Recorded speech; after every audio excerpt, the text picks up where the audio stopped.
Nahum chapter 1 delivers a message of God's wrath, power, and judgment against Assyria. God is a just being who does not tolerate evil and governs nature and nations with his omnipotence. Yet, he is also a God of love and mercy, protecting his people and serving as their refuge in times of trouble.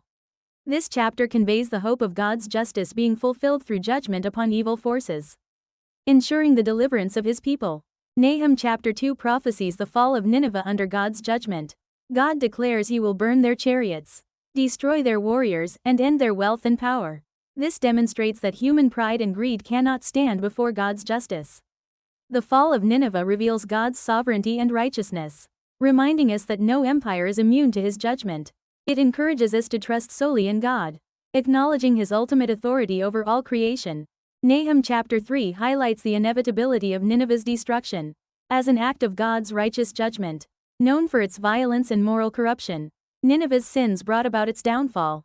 Like other fallen cities of the past, Nineveh would face unavoidable ruin, demonstrating God's justice.